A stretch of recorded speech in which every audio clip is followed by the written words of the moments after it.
リカのガレージブランドでカーディフスノークラフトっていうブランドです。 So today I want to tell you about my personal experience with Cardiff Snowcraft boards.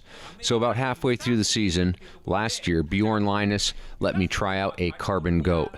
And I gotta say, it was amazing. It features two performance characteristics that are at the opposite ends of the spectrum. It's both damp, meaning that it absorbs chatter, and it's also really lively. It wants to crack huge ollies right off the tail. It's pretty amazing. So anyone who would pick up the board, feel how light it was, I would be like, you gotta try this thing. It's amazing. Sure enough, everyone who tried it was like, where do I get one? Well, you can get one yourself at cardiffsnow.com. You go there, you enter the coupon code, in all caps, the Snowboard Project 15. That's the Snowboard Project 15 in all caps. That gives you 15% off. It's going to be the cheapest way to get your hands on a Cardiff Snowcraft board. So go to cardiffsnow.com and check one out for yourself today. Here we have the all-new 2021 Proto Synthesis. The Proto always has the newest technology, and synthesis means change. We switched it up a little bit for this year. It features a brand new shape. It's an all-mountain true twin ripper. Take it through the park, the trees, the steeps, the deeps, it does it all. The Synthesis features the brand new Shockwave rocker camber profile. We extended the camber on tip and tail for edge hold and power. We decreased the rocker section by about a third while still maintaining the float and forgiveness. The Synthesis has a carbon X between the feet for torsional rigidity and recluse carbon web on tip and tail for added pop. It features the perforated rocker damping system and HD dampers on tip and tail, maintaining that smooth and stable ride. Ride switch, ride regular, take it anywhere you want to go. The Synthesis does it all.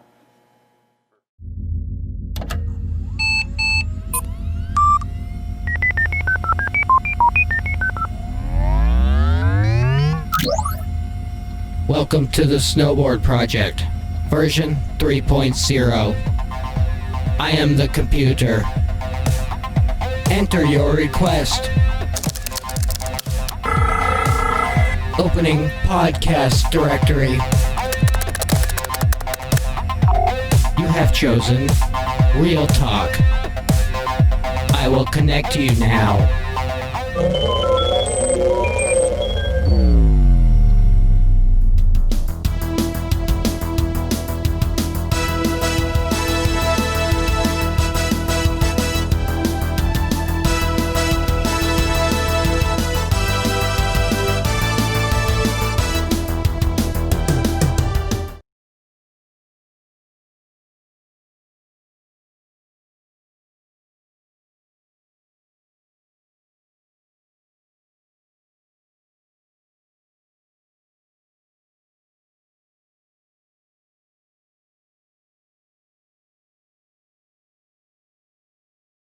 All right, guys, welcome back to another edition. Oh, let me get this off here. Hold on.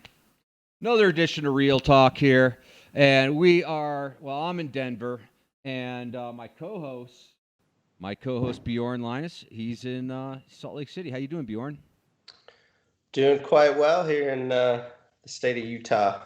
Right on. And so we also have Chad Otterstrom, the man, the myth, the legend himself. How you doing, Chad? I'm great. You know, it's 90 degrees today, but there was fresh snow, so it was fun. Cool. Well, we've got probably an exciting edition of Real Talk for you guys. So without further ado, I'm going to crack a beer and settle into this Real Talk. I think I'm drinking a Melvin. This is a kind of a new one. Islands in the Dream. Islands in the Dream. Let's give this a test out. Oh, yeah. That's good. That's good. Okay, guys. We've got a Real Talk episode to handle here today. And I think that we have a few things to talk about. But before we get started, I want to find out kind of like what you've been up to like for the last couple weeks. We had like Christmas. We got talked just after Christmas, but now we've had New Year's. So let's start with you, Bjorn. What have you been up to? Man, I've been snowboarding quite a bit, which is really nice. I break up my time between 3 different resorts and then the backcountry. So Got some days up at Brighton, shredding the park with my sons. I've been over to Woodward, which they just, Woodward has kind of expanded, has a whole bunch of new jumps up here in Park City, so that's awesome. Got a couple cruiser days at Snowbird. And then, just been split boarding. Also did this risk maturity class, which was an avalanche class, coincided with Park City Powder Cats. And they know you're a snowboarder. Risk maturity, I mean, that kind of is like an oxymoron or something. Well, I'm in my 40s now. I'm really trying to be mature and take more responsibility and learn more stuff. So, it's I think this is like maybe the 4th year that Pat Moore has kind of gathered together the whole group. Normally it is put on up at Baldface. So this is the first time since Baldface is closed, Canada's closed. We can't go there for the most part. I did a class here and it was awesome. It was like a 2.5 day class and that's what I've been doing. Right on. Who are the movers and shakers who took the class with you? The people who are like getting some key knowledge along your side there in the risk maturity. I was impressed to see Phil Hansen there with Ted Borland, Aaron Bittner. We had a couple females in our group. This girl, Amanda Hankinson, and her friend Katie Kennedy. And that was our 6-pack. And then there was I think 24 people total, including some photographers and filmers. You had, mainly Utah guys. You had your big studs like Bodie Merrill. You're kind of newer to the backcountry like Chris Grenier, and just a ton of dudes. Forrest Shear, Griffin Siebert. So it was killer to see all the homies and then just learn some new skills and continue to brush up on our rescue fundamentals and avalanche awareness techniques. Yeah, I mean, that's pretty cool to hear that kind of like, the guys who are helping define the cutting edge of the sport are actually investing in their avalanche education because it is potentially life and death out there. And so if you're a recreational rider, you might want to consider, going to avalanche.org, figuring out how you can learn about, risk mitigation, if you will. Exactly. Yeah, there's a ton of classes out there right now. I would say check out UtahAvalancheCenter.org. They can point you in the right direction. Even if you just want to watch something online, there's Know Before You Goes and a ton of stuff. It's a really kind of a harsh start to the season here in Utah for the snowpack. And I know it's like that in Colorado and in Montana as well. And there was actually a fatality yesterday here in Utah. So really, in the avalanche, yeah. Okay, I'm sorry to hear that. Yeah, it's a bummer, man. It's one of those scenarios where these people went out the gate at a resort and they had no backcountry safety gear, no beacon, shovel, and probe, and a really weak, persistent weak layer down at the bottom of our snowpack, and it was actually like a storm slab, and he asphyxiated. So the dangers are real, people. Please try to go get educated and make smart choices when you're going out with your crew. Yeah, definitely. So let's go to Chad. Chad, has it been Shark Week in Breckenridge again? Oh yeah, Shark Week for sure. It's been good shark fishing lately. Today I went out and I saw a bunch, but I didn't catch any, so it wasn't really a bummer.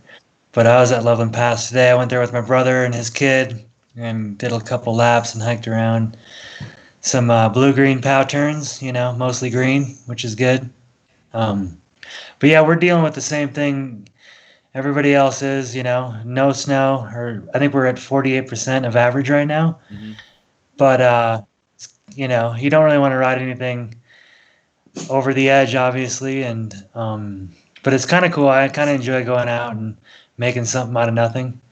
That, and we've been riding a lot of park. Coppers got their big jumps up. Yeah. And, we're just going. So I know you've been posting some clips. It's dope. What's up? You've been posting clips on Instagram of the park at Copper. Oh yeah, you gotta post the training. You know what I mean? Right. It's like you Training never for the did it. great. You never did it if you don't post the clip. No, definitely not. If you do more than a 540 and you don't post it, it didn't happen. Right. Exactly. So Exactly. Okay. So let me ask you this, Chad. Any New Year's resolutions? It's 2021. You know, all sorts of crazy stuff's been going on in the world, but what are your resolutions? What do you want to, how are you going to make this year better? I'm just gonna try to move forward. No serious resolutions. I'm gonna eat healthier, exercise more. Just kind of live a cleaner lifestyle is my New Year's resolution, but nothing like strict. If I, as far as that goes. Okay. How about for you, Bjorn? Like, what kind of resolutions do you got? How are you going to make 2021 the best year ever? Well, I don't have any since January resolutions or whatever, but going into this season, I'm not drinking any alcohol. It's been about 6 months. So just to I've never really done that before. And I thought, I know somebody that's struggling with that. So just trying to support them. And then, yeah, I can tell a difference. I'm feeling strong. We're working on a movie project this winter. And so I've got some goals of some things that I want to ride and how I want to ride them. I don't want to say too much at this point, but yeah, that and just getting more time with my kids. They're, on the snowboards, like they're both super passionate about it right now. And that's really fulfilling for me. So cool. Right on. Well, I've been sitting here at my office and I actually just got a copy of a new magazine. And so I thought print was kind of dead, but it's not, because here is the latest copy of Jackson Hole Snowboarder. You got one of those, Bjorn? I just got it the other day. Dude. And it's legit. These guys always put out such a cool vibe, capture what's going on in the local community. There's, some really high level photography in there, some spreads, and it's just, I love how rootsy it is, and it seems real organic. They kill it. Yeah. Have you seen that new mag, Chad? Have you checked that out yet? I have not. I met whoever ran it last year at the trade show, I believe, briefly, but I haven't seen the magazine.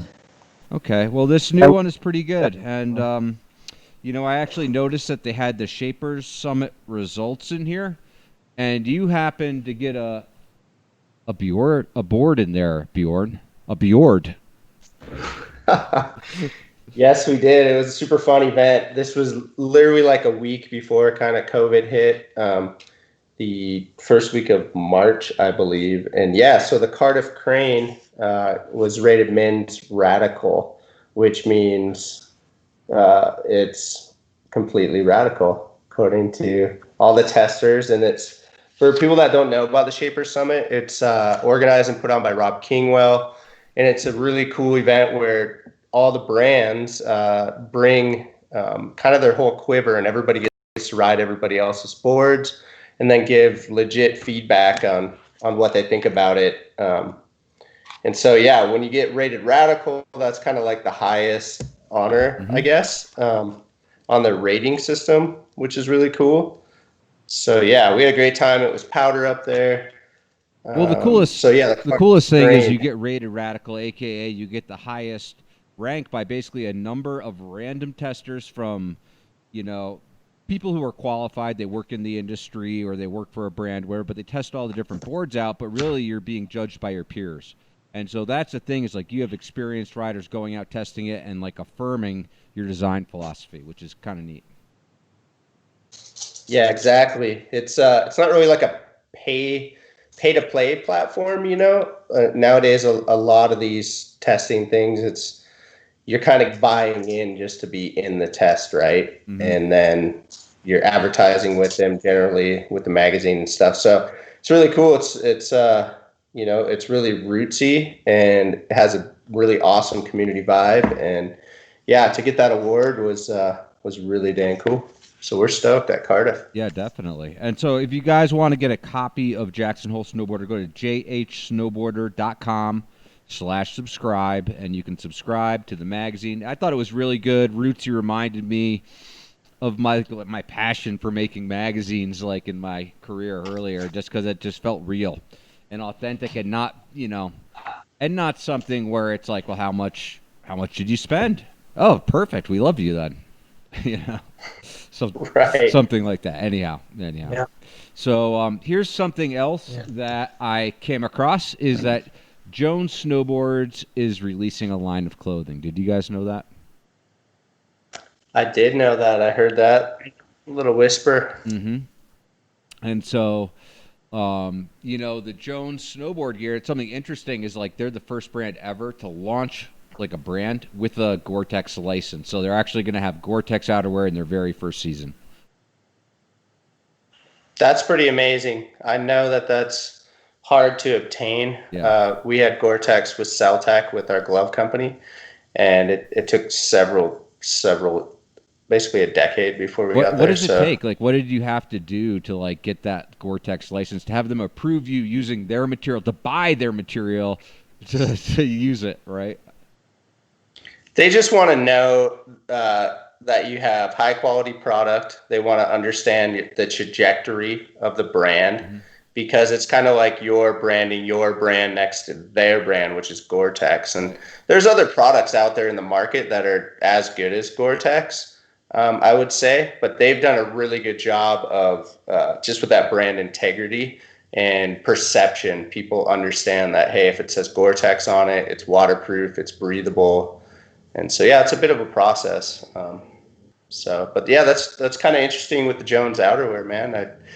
I say best of luck to them. I feel like it's a very, it's a big space with a lot of players. So it's probably going to be somewhat challenging, but I'm sure they'll do well. I know, and it's hard to do like multiple product categories right, because you have to have a guy who's just like laser beam focused on that category. Right. And so it's like you can't just take the same people and make a whole bunch of different stuff. You need like specific people. So we'll see. I saw like the preview of it. It looks pretty cool. A lot of earth tones and kind of your 3-layer Gore-Tex type of mountaineering look. But it looked pretty clean. So Right on. now, this was kind of interesting. This is kind of in the rumor mill, but I think it's kind of an important thing to mention, just that JG, probably one of the most legendary board designers of all time.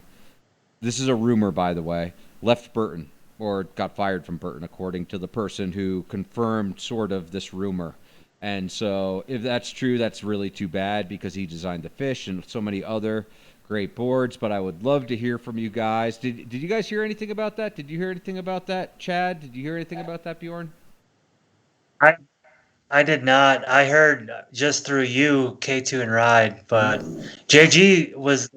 I used to work at Hood, and he was the house guy there for a little bit. And I remember he gave me when Burton Skybacks came out, he gave me those Skybacks, and it changed my snowboarding in half pipe riding 100%. And JG's the man. So hopefully, wherever he's going or whatever happened, things go good. No, JG is the man, and nothing but respect for some of those like most amazing boards ever designed. So.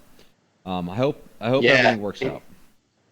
That should be JG synonymous with OG, because he's been there since the beginning. And when I hear something like that, it makes me have a little pause. I'm like, hopefully he left on like good terms or something, because he's really the heritage of the brand when it comes to board design. Yeah. And so best of luck to him. Yep.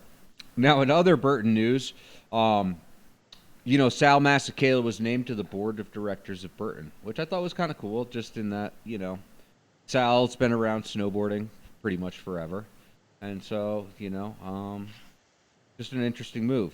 However, when you play that against like JG, it's like, no, JG is like, the foundation, and, Sal is a guy who's a snowboarder, So, I don't know what to make of that. Yeah. Sal's awesome. He's been in the game for a long time for sure, but yeah, no comparison to they're just two completely different personas and the whole thing. I'm sure Sal can offer some insights and perspective though, and have a lot of good things to do with the brand. I mean, back in the day with alphanumeric, and Sal, and which was a clothing company like, I don't know, 25 years ago. We remember alphanumeric, but yeah, it's a good move on Burton's behalf to have Sal involved, in my opinion. I agree. Any comment there, Chad? What do you know Sal? I'm sure. Yeah, Sal's awesome. I mean, I think it'll be great for Burton, and he's a talker and he's an entertainer and a good person. So yeah, I'm excited for him, and it's pretty cool. He'll be around more, hopefully. He kind of fell off a little bit on the announcing scene when he quit doing X Games, and then he started coming back from U.S. Opens and doing a couple things. And I always think every contest needs Sal behind the mic, so I don't know, just for entertainment reasons. Yep. So congratulations to Sal. So I don't know if you guys knew this, but the World Cup is back. We just had a contest go down yesterday. Well, 2 days ago when you're listening to this, but yesterday as we're recording it. So there was a World Cup Big Air in Austria. Did you know that? Yes. They were flipping and spinning. I actually have some clips for the clip show for that, so I figured that maybe instead of putting the clip show at the end, we'd just start with the clip show after we just cover some of this basic news stuff. So, but also coming up this month as well, Lax Open is coming back, right? So Switzerland, they're going to have an event the 22nd to 23rd, but a little bit later in the show, you're going to hear about what's kind of going on in Europe right now with COVID and the fact that none of the resorts are really open yet. Kind of crazy. So we'll get into that in a little bit. But, yeah, without further ado, maybe we should get into the clip show because I think that maybe we can expand a little bit more on this today, guys. So, here we are, coming back for the clip show. And for our first clip, check this one out. This is kind of crazy. So here are some guys. They're over in, I think, Switzerland. I think it's called Switzer France. I think they're in the Französisch port of. So vast, wide open, big alpine terrain. Homie's got the selfie stick all the way extended on the GoPro. And he's just cruising. Seat. Things start moving. Avalanche. He's still getting the shot with a selfie stick. I know. I don't know what to think about this. Of like the fact that he's in the avalanche, in the selfie stick, calm. I mean, what do you make of that clip, Chad? I mean, what's the deal there? I mean, I'm not making anything of it because I can't see it. You can't see it. I just see a big shot of Bjorn. I'm not getting feed Not getting feed of a clip. No. It looked to me like it was like the slope collapsed under him, and it was a really slow moving avalanche. And he was like, he almost seemed like he was just enjoying it. It definitely did not look like he was trying to protect his airway or that he was going to get buried or anything like that. He was all about making sure the selfie stick got it. Right. And so I guess that's just like a word of warning. It can happen anywhere, no matter how much fun you're having. And when that does happen, react, right? Don't sit there and be like, am I getting the shot still? So anyhow, okay, this one you're really going to miss out on, Chad. Can you describe what's going on here, Bjorn? Yeah. So the skier drops in, airs like a huge cliff, like a 40-footer. I saw this the other day on Instagram, and he's just on the snowboard project tomahawking. I like a 25-footer, and he's just tomahawking for days, dude. So fast, head over heels, about what looks to be about 20 times, and then off another little cliff down in the run out. It's definitely one of the worst beaters I've ever seen. Yeah, really. Okay, so let me ask you this, Bjorn. Worst tomahawk you've ever taken? Describe it to us. Worst tomahawk I've ever taken? Was it a line? Were you just like pointing it and caught an edge? I mean, what was the worst tomahawk? I mean, dude, I try to black out those moments. I don't necessarily have a one where I can just look in the mind's eye right now and pull it back. I mean, I can think of one that was in a scramble in a Volca movie.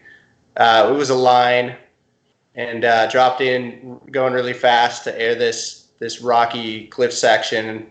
Landed on my feet and then just like instantly G'd out, and the board went out from underneath me, and several Tommy Bahama tomahawks later, I was all right. But this one's insane. Is this the first skier clip? Were we just opening up with a skier clip of death? Skier clip of death. I don't know. For the Take snowboard little project? jabs here and there, whatever. Do whatever I want. Dude, how many clips do you think he did? Like, I'm actually seeing it now. I'm live. Okay. What do you make of this, Chad? Pretty Give us the breakdown on this one. This is like a ski clip from like 1998. No matter when like, it's from, it's timeless. Oh yeah, exactly. This is the type of thing that you would see then before skiers started doing freestyle tricks like snowboarders. They did tomahawks like this. It was I've never been in that position. Have you ever tomahawk like that, Bjorn? Like where you're just fully constantly like windmilling down the hill? No, I've never done I would say that's like the pendulum, like the full washing machine. I've probably done like 3 to maybe 5, max. This is literally 1, 2, 3, 4, 5, 6, 7, 8, 9, 10, 11, 12, 13, 14, 15, 16, 17, 18, 19. Like 20 flips, and then homie almost lands on his face on the rocks down in the run out off another cliff. Yeah. That, I would say, is the gnarliest tomahawk I've ever seen. But I would say you get familiar with them if you ride big mountain terrain. Ever had a really bad one, Chad?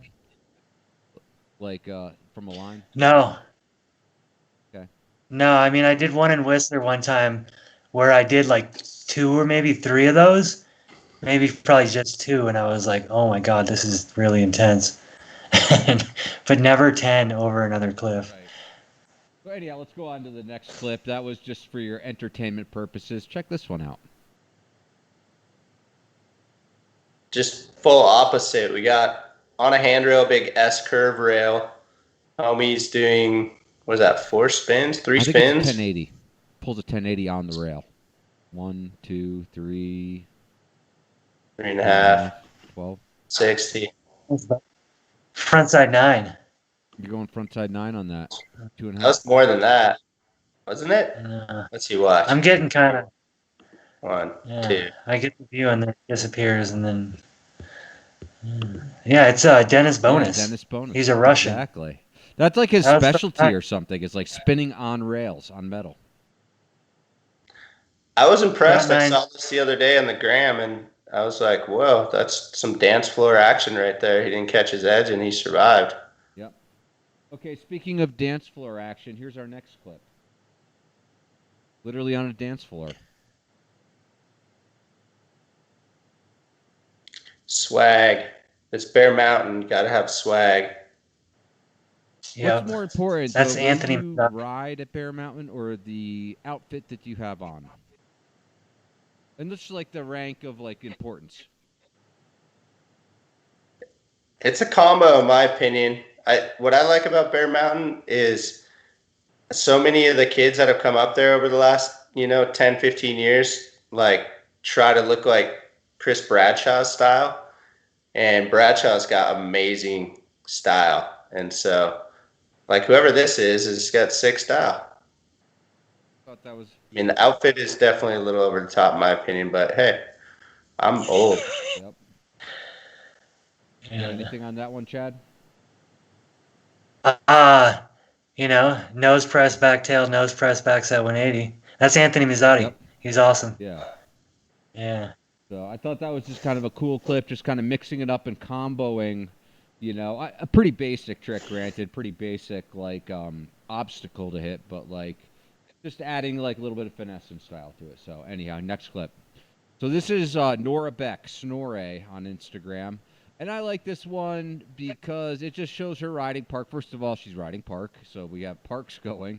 And then I would say that she just goes for it. She's not scared to crash. She's not scared pretty much of anything. I just respect her riding. So this is Nora Beck.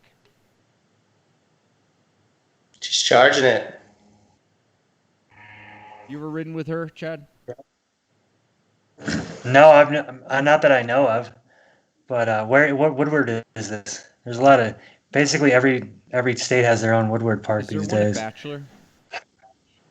Yes. It looks like maybe. I'm Yeah. thinking she lives in Bend, so I'm saying Bachelor. Mm. So It's got the big evergreens. It looks kind of like Bachelor. okay, so here we go for the next clip. I'm not even sure. Is this a rippy flip? I'm not sure. Chad, maybe you can weigh in on this. Well, I'm a certified trick caller. I think to do a rippy flip, I think you kind of got to grab melon, in my opinion. But technically, you probably don't. You know, you're doing the flip. But I think Bodie had put something out about it a little while back. I think called it a boner flip over a rippy flip, but I'm not sure. It's a little fuzzy. Did he grab this one? Grab, not even an attempt. I I think think it's I might want to try that this year. It'd be kind of fun, right? It just looks like he's sending it, right? He's just like sending off the jump and just like kind of a cool trick, just in that he's fully extended. You know. Yeah. I think it's a 180 short of a rippy flip because you got to do a frontside up cork 720. I thought a rippy flip was a 360 backflip. No, it's Yep. a 720 backflip. Don't worry, I wasn't gonna do either. Wait a minute. Is that No, we, Chad, expert opinion. Rippy flip is a frontside 360 backflip. Technically, the backflip counts as a 360, so you could call it a 720. gotcha. So we're both in agreement, but it's really only a 360 with the flip. With the flip, but when you add the flip and count that as a rotation, it adds up to 720 in the long I run. would say you were wrong, Bjorn, but you might say tomato. So just saying. That's right. I'm not a certified trick caller that gets paid to judge No. the content. So That's right. That's why we brought I've in been the invited. expert, right? We got in the expert here. that's right. Big guns, if you will. Check out this one. Stomp to flat. There you go. It's not Back, you get Colorado, some- Chad. Not Colorado. BC. No, I was kind of hyped on that. I was like, I've been looking at all this Baker footage, and everybody's not really landing that on decent looking landings. So I'm like, I'm not missing much. You know, where is this? Northwest Summer, obviously. This is a Dope Industries clip, so I'm saying like BC. Basically like Whistler, backcountry. Yeah. And it's pretty awesome that he put it down in the flats. And the powder, it's just like there's some landing pad there, right?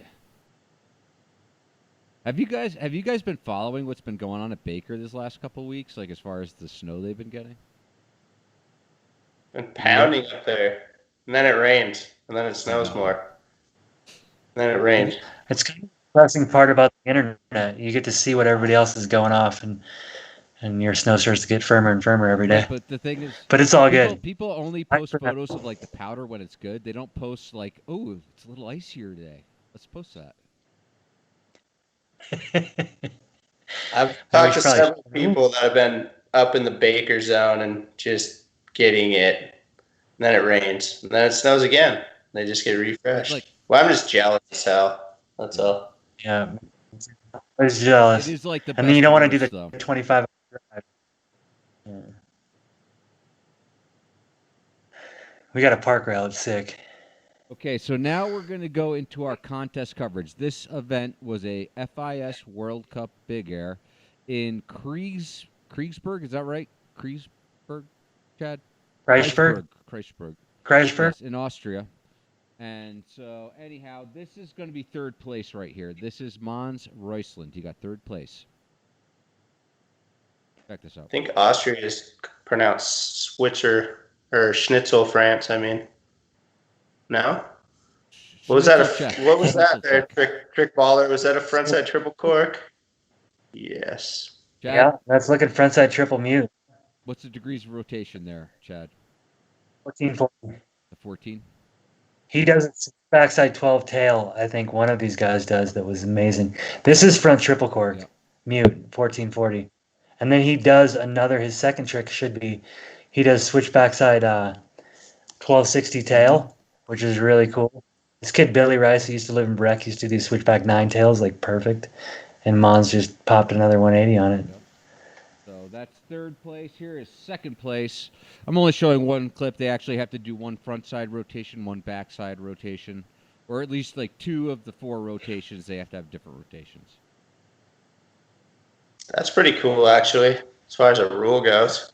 Yeah, you get 3 jumps and you got to do 2 different rotations, but you have to have 2 makes basically as part of your 3 jumps. Yeah. What do you feel about that, Chad? Do you think that's a good format, just like from a rider's perspective, from an athlete perspective? Like in the half pipe, it's like 1 of 3, basically your best run of 3. So you get to lay it on the line a little bit more, right? As far as like, well, if you only have to land 1 of the 3, you know, you can take some chances. But in big air, it's like 2 of the 3 you have to land, so you can't really just, you know, throw caution to the wind.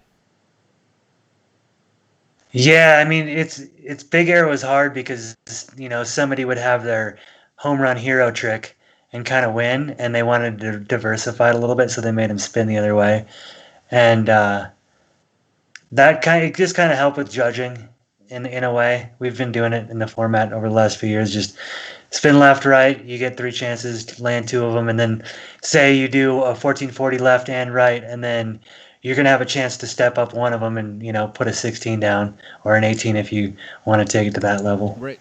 So it's actually worked really well in the judging, being able to force the riders to kind of go left and right. Would the format be better if it was like 2 of 4 or 2 of 6? Like the half pipe is like 1 of 3, right? I can do ratios. It just makes it a little more confusing for the judges, and you're going to get a lot more landings, and then it just kind of gets wishy and washy with everything. Where you're giving them an extra chance to land one of their tricks that they might have screwed up on, and they're going in, and if they land them both, then they can send it to the trick they might not land.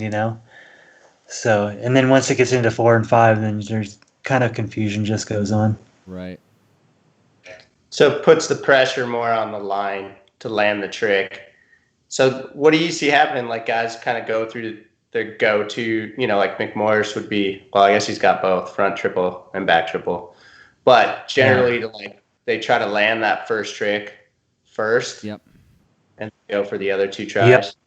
Yeah. Yeah, strategery comes into play for sure, as far as like what you're going to do. Hey, you got to be consistent. X Games. You got to be consistent.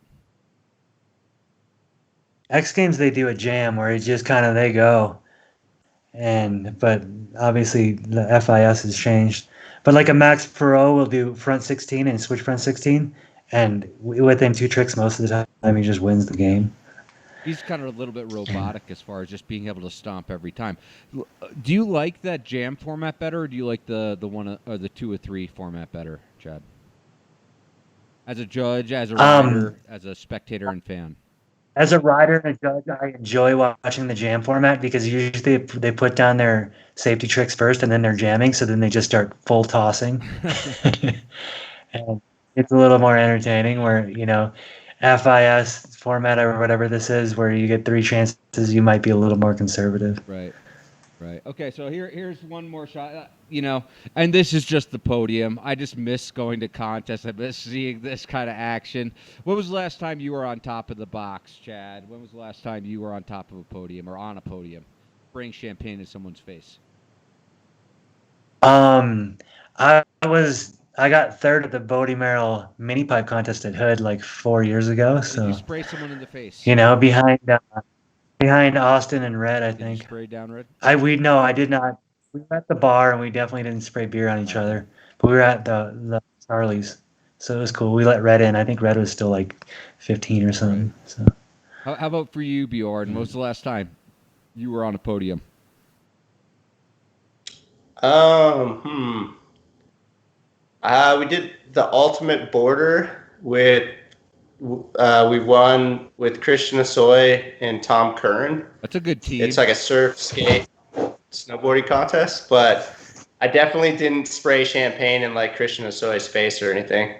I get killed. Yeah. No, he's just such an OG, man. I wouldn't dare do something like that.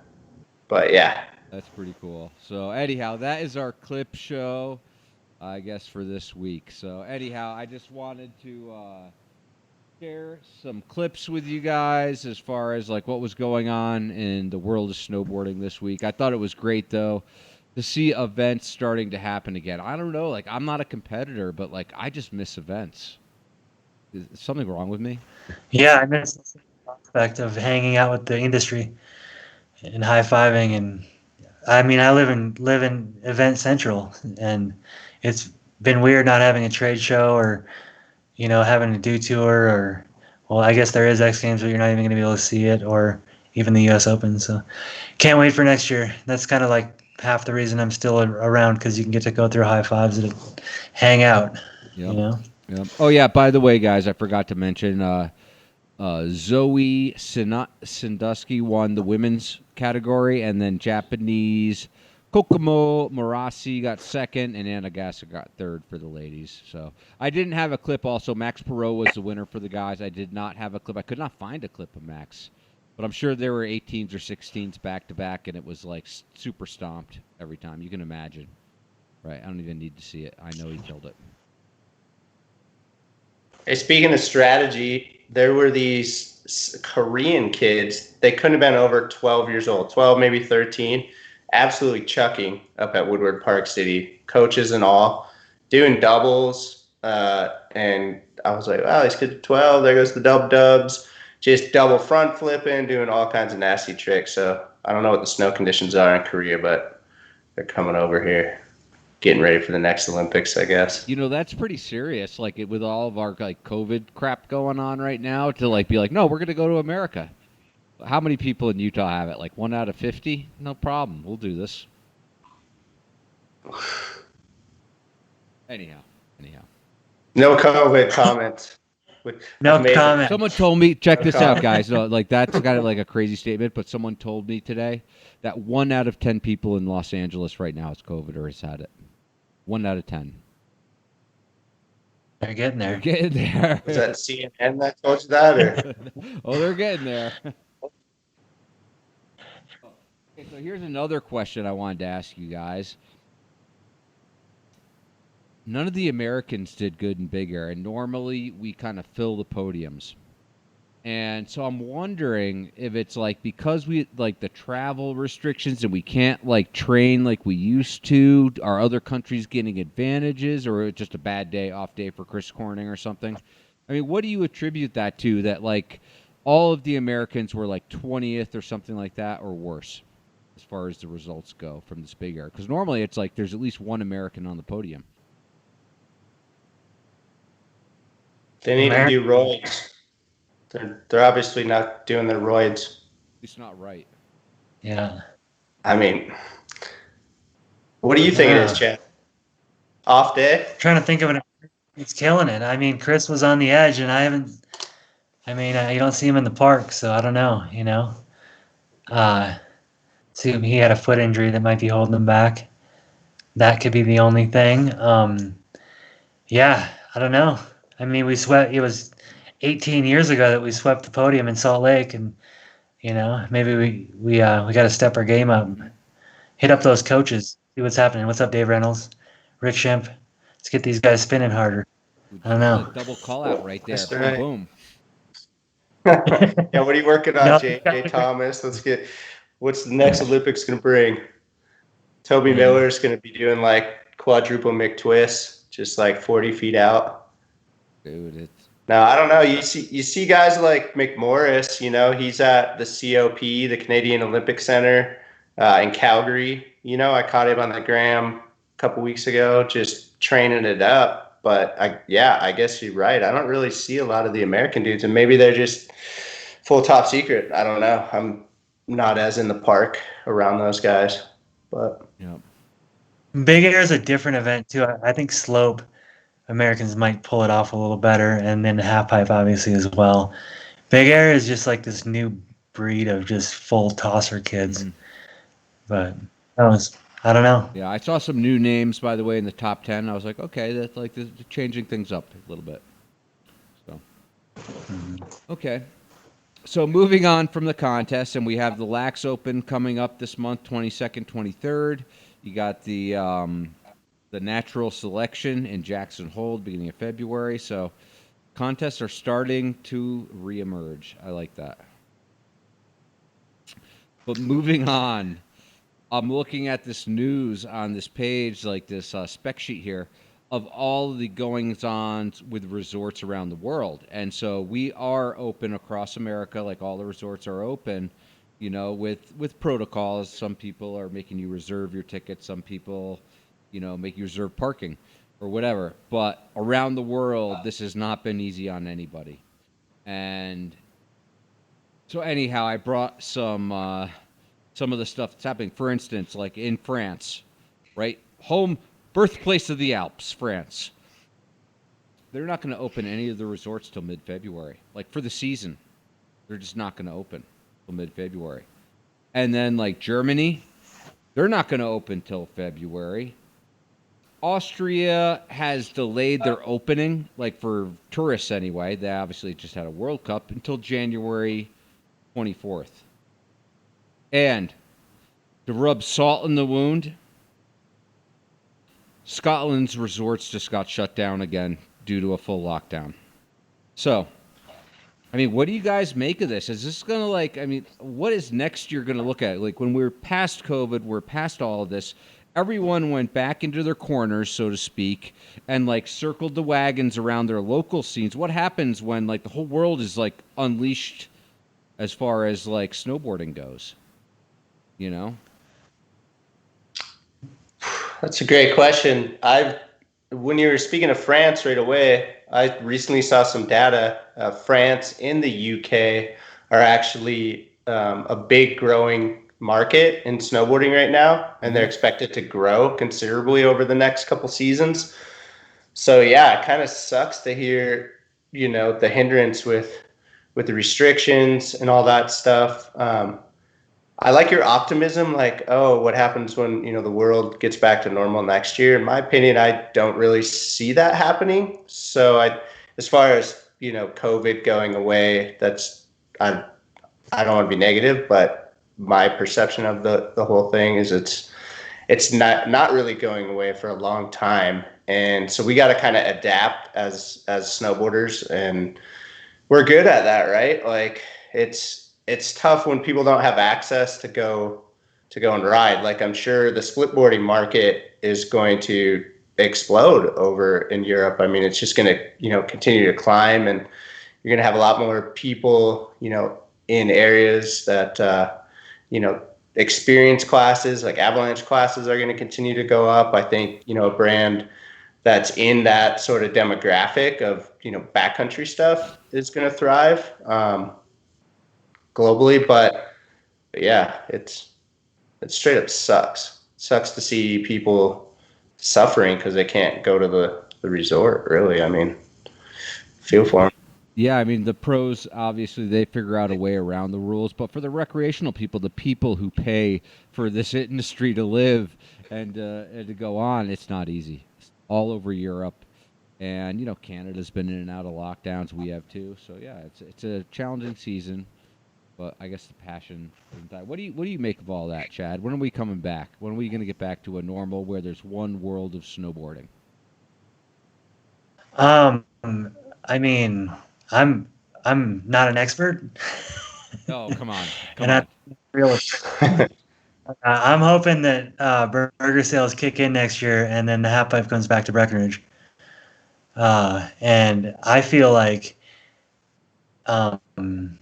I hope that it happens. I know right now, like all the short-term rentals in Breckenridge, the resort town, now that we went from red level to orange, and they were able to start Airbnb places again, and the numbers really haven't kicked up at all. It's just kind of like staying pretty flat. But you walk down Main Street, there's thousands of people walking back and forth. So, I mean, it just hopefully it doesn't damage the economy too much to the point where people can't come up to the mountains anymore, Yeah, I mean, that's the whole thing. Is like, let's keep it open no matter what. Let's just be careful. Let's keep this stuff open and rolling.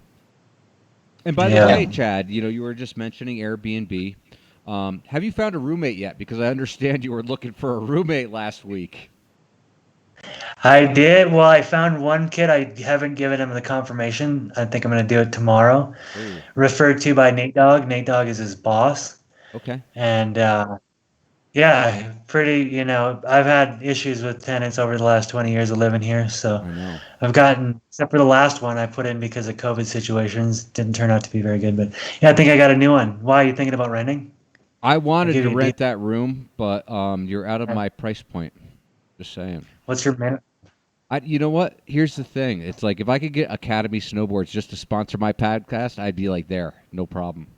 So anyhow, we'll talk about that later. But I just wanted to ask you about that. So We're good. And you're more than welcome to come up and do a podcast any Sunday from now on, since Okay. the donkey out of my house. So it's good to go. maybe I'll come up next Sunday. We can do it live. Yeah. I'm around. Well, I might not be around. Is that in February? No, it's not February yet. I'm going to be in Where are you Jackson going? Hole for February 1st. No, I was thinking that we could actually record one of these like live at the Natural Selection Tour because I bet both of you guys want to go there and so do I. I'll be there. I'm going to be there. Are you judging? Yep. You are. Sick. Yes. How are you Alright, gonna? so where do people send the payoffs right now? Where's your PayPal address? What's your Venmo? How do we get the payoffs in? I'm a strict judge. I don't do any of that stuff. I keep it real. I know, but off the record, like real What? talk. What's up with all that Red Bull behind you, though, bro? What do you mean you're no bribes? Dude, I drink natural spring water. How are you going to poach the course if you're judging it? Well, I mean, I think I did talk about this in the past. We poached the Baldface one the second year they had it there. But that's the goal, is to hopefully just get cleanup laps, because I'm super down with like just dodging bomb holes, So, but we'll see if that even happens. We got to get over the judging and doing a strict job of doing the best we can. It's Connor, Sandy McDonald, and I, so it'll be a good time. Team. That's a good team. Yeah.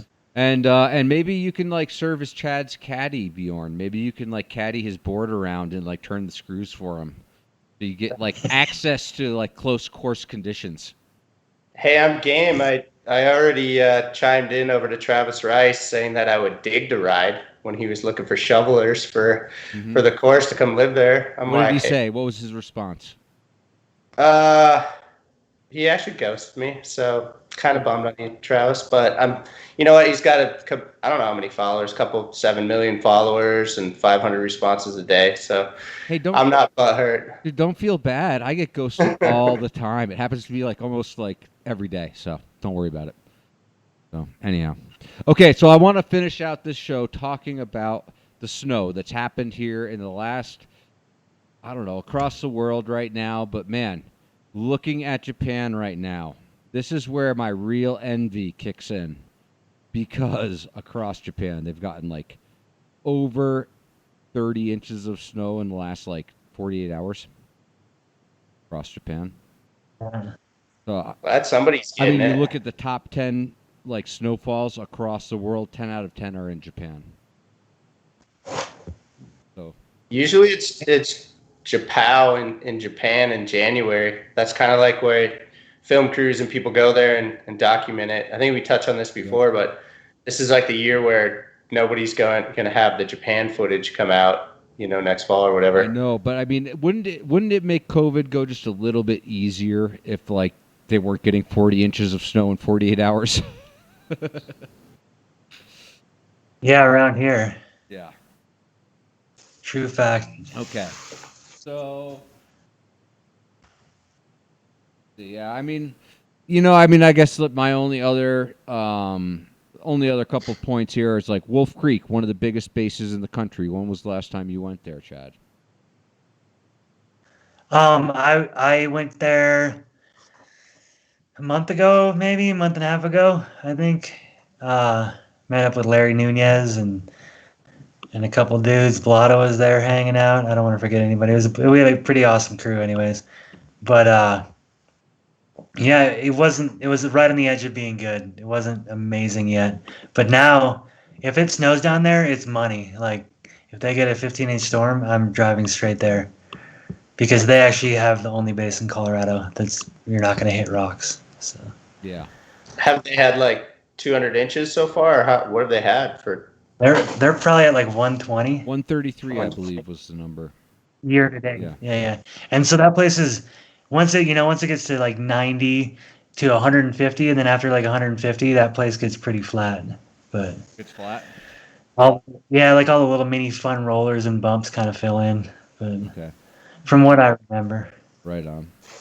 So anyhow, it just gets. so it looks like the Northwest is going to get hammered. Looking at like the prediction for the next 3 days, looks like we're going to get between 2 and 3 feet in like from Alyeska, Alaska, down through Washington and into Oregon. We should get 2 to 3 feet here in the next couple of days. So that's pretty good. However, Ski Dubai, they're planning on getting 42 inches in the next 24 hours. So they're actually going to set a world record. So Blow it Blow up. it up. They blow 2 a day. exactly. Hey, are the reports from AK? It's just they've been having a pretty stellar season up there so far. Right? I It's- want to yeah, invite both that's- of you guys to come to my cabin in Alaska because I'm going to be up in Alaska. I'm not sure what COVID will do, but I do have a house up there. I consider it the best house in the world to be a snowboarder, but you guys should come ride powder in Alaska this spring. Just saying. Yeah, I'm trying. I got my buddy with the truck. We're working on it. Just put the Thanks sleds for the on the invite. deck, on the back. Let's do this. Yeah. I'm debating right now if I should turn into a van man or get a truck with sled deck on the top. What? I have a truck, but I'm thinking about getting sled deck on it or going van man. I know Chad and I have had a little conversation about this a little bit, Okay, but let's weigh in on this because I'm curious. Do you go granola mobile? I want to hear from Chad actually. Chad, because you're the one who's the most outspoken on granola mobiles. I can tell you right now, I just got a rooftop tent put on my truck, so I can put my sled in the back. And I slept in it the other night. Actually met Pat A up at Rabbit Ears Pass when we went sledding. But I slept in it. It was -5, and I put a little. There it comes with a insulator, and I put that in there, and I made it airtight, and I got it up to 25 degrees so I boosted it 30 degrees just by making it airtight. So basically, having that, if it's 25 degrees, you're going to be chilling, and you can put your sled in the back, and you can go up off. When roads get sketchy, your granola mobile, you're not going to want to drive this $40,000, $50,000 vehicle that's meant to, do poser shots up this trail with. Let's talk poser shots, Bjorn. well, hey, I got a 36-foot RV that has been up some serious trails, so I'm not scared to get a poser vehicle up the side of the mountain, towing a sled trailer. Let's just be clear on that.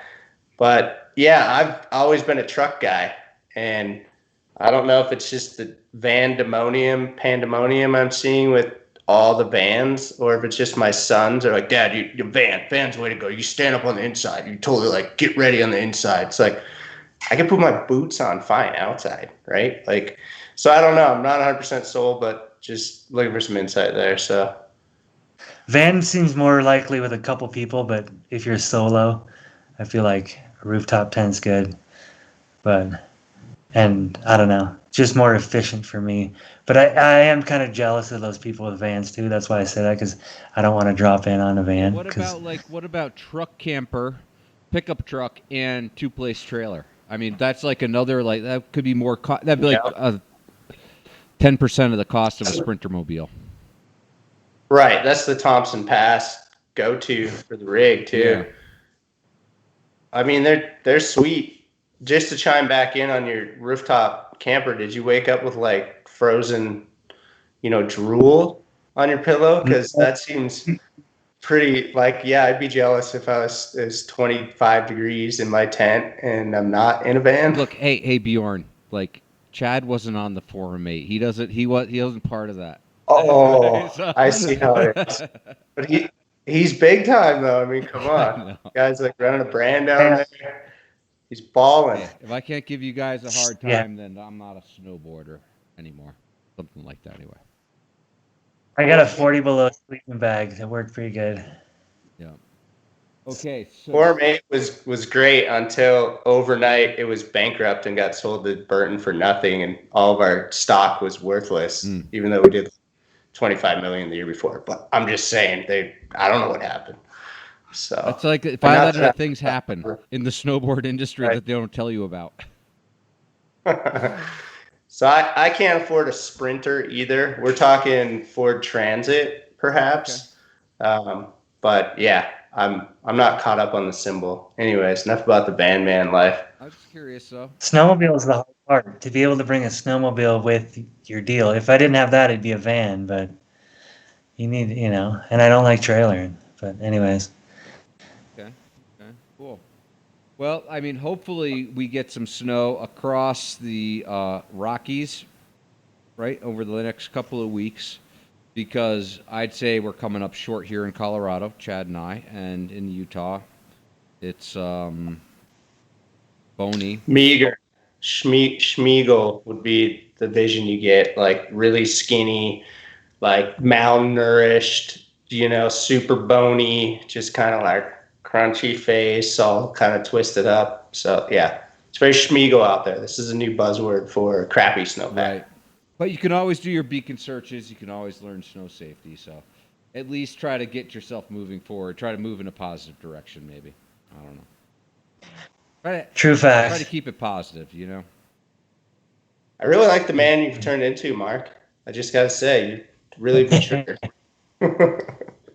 Yeah, you're honestly, your recent podcasts have been great too. Very kind of outside of the box and very intellectual. Like I just listened to halfway through that Tron one, and it's just really cool to hear somebody from Norway flying to South Africa to go to Antarctica and cool things like that. I really like listening to them. Well, thank you. Good work. I think I'm going to go back inside the box. I just talked to Fridge earlier today, and I'm doing a Sven Thorgren and some other guys who are more in the conventional thing. But I like to mix it up because I think that, like, just because you get paid to snowboard doesn't make you more interesting than someone who just does it for love. So, anyhow, just keep Amen. So, true. Right on. Well, thank you guys for participating in another Real Talk. Man, this has been a great honor once again. So, yeah, thank you guys. Good times. We will see you in Jackson Hole. Let's do this. All right. The honor's been mine. Thanks, Mark. Thanks, Chad. Good night. Pleasure. Thank you guys. Have a great night.